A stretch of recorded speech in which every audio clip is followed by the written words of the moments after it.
जिस जगह पर हम खड़े हैं, आदरणीय विनोद बाबू की यह धरती उनके संघर्ष की धरती है। हम सभी ये चुनाव पूरे भारतवर्ष का और भारत के नेता का चयन का चुनाव है। निश्चित रूप से प्रत्याशी हमारे ढुल्लू बाबू हैं। इनके नेतृत्व पे प्रधानमंत्री जी के वर्तमान 400 के आंकड़े पार करने का जो एनडीए का लक्ष्य है, उसको पूरा करने के लिए धनबाद का प्रतिनिधित्व करने का एक अवसर की इच्छा और अपेक्षा, बड़ी जीत की ओर आगे बढ़ने के उम्मीद के साथ हम सभी लोग खड़े। आप सभी लोग जानते हैं कि कांग्रेस, जो कांग्रेस का नेतृत्व है, वो इस भारतवर्ष के भारत पर्व में तो शामिल हुआ है, लेकिन उनके पास इस उल्लास का नेतृत्व करने वाला कोई चेहरा नहीं है। हमारे पास 10 साल से भारत की सेवा करने वाला नेतृत्व आदरणीय मोदी जी है, लेकिन जो लोग भारत दल में शामिल हो रहे हैं, बाराती टीम में शामिल होने की हुंकार भर रहे हैं, सबसे पहले उनसे पूछिए कि आपका दूल्हा कौन है। जिसका दूल्हा ही नहीं, वो बाराती जिंदाबाद कर रहे हैं। आपको पता है क्या? आपको पता है कि सामने वाला का दूल्हा कौन? इस देश में मोदी जी के विकल्प का कौन चेहरा है?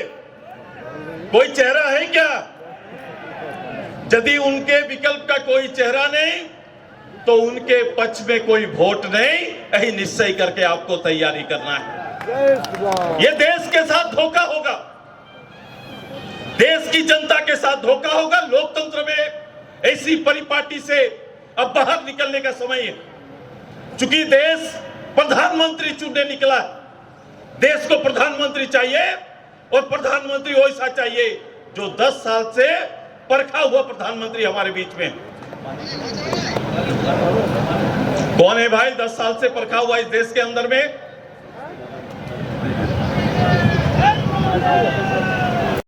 कौन है? नरेंद्र मोदी जिंदाबाद। अच्छा, मैं आते ही आपके ऊर्जा के बारे में बात किया।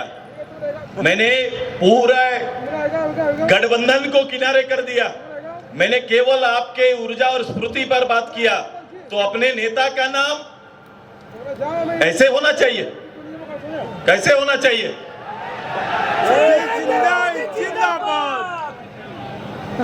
बताओ, आज पूरा देश देख रहा है, पूरा राजस्थान देख रहा है, देश देख रहा है कि आज यहाँ पर जो नॉमिनेशन हो रहा है, इसकी नजर केवल इस लोकसभा तक सीमित नहीं है। इस लोकसभा के बाहर भी इसकी चर्चाएं चल रही है। कई लोग इस लोकसभा के संदर्भ में, प्रत्याशी के संदर्भ में चर्चाएं खूब करते हैं, खूब चर्चाएं करते हैं, काफी इतिहास का बोध कराते हैं।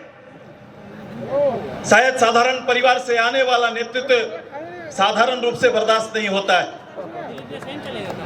आज मोदी साहब ने एक साधारण रूप से देश का नेतृत्व किया, उसी तरह साधारण रूप से इस क्षेत्र का नेतृत्व करने के लिए हमारा भाई यहां से नेतृत्व करने का एक अवसर मांगने आपके लिए आया।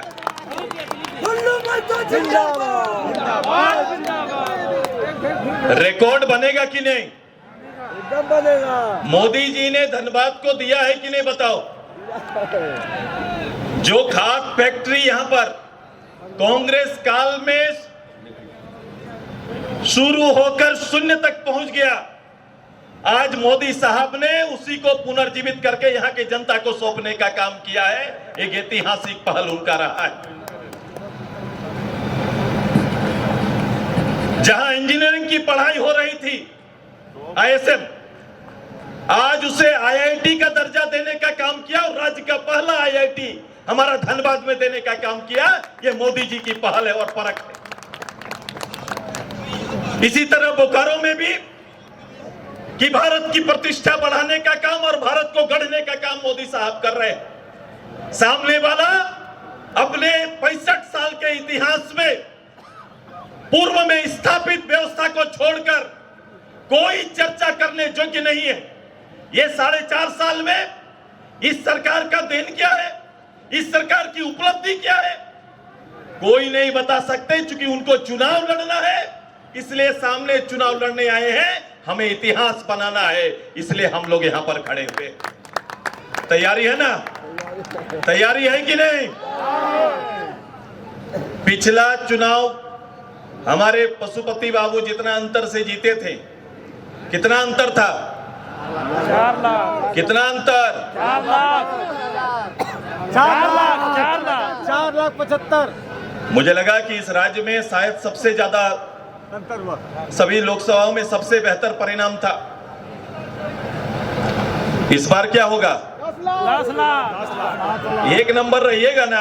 10 लाख। देखो मैं गेडीली लड़ रहा हूं बगल में, वहां भी जीतना है, लेकिन मैं नंबर आपको ज्यादा देना चाहता हूं। एक नंबर रहिएगा ना? अब ये सारा चीज आपके निर्णय पर है।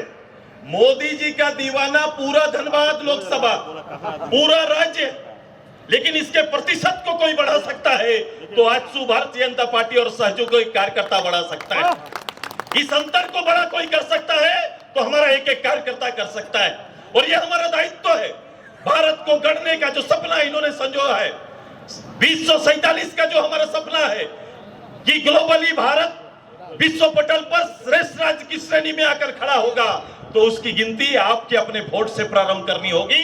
आपका वोट वजूद तैयार करता है और राष्ट्र निर्माण करता है, और यह जवाबदेही आपका है कि इसके प्रतिशत को बड़ा करना पड़ेगा। तैयार है ना आप सभी लोग? मुझे उम्मीद है, आशा है कि आप इस काम को पूरा करेंगे, और पूरे जहां 400 की बारी आई है, 400 का नारा है, तो हमारा दायित्व क्या है? हमारा दायित्व इस प्रदेश में पिछली बार 11+1 था, 14 सीट में 12 सीट हम लोग ने जीता था। तो इस बार हमारा दायित्व है कि उस 400 को पूरा करने में झारखंड और 2 सीट जीत के मोदी जी को देने का काम करेगा। पूरा 14 के 14 सीट देने का काम करेंगे। तैयार है सभी लोग? तो इनकलाब भारत माता की जय, झारखंड। बहुत बहुत धन्यवाद, आपका बहुत बहुत आभार। धन्यवाद।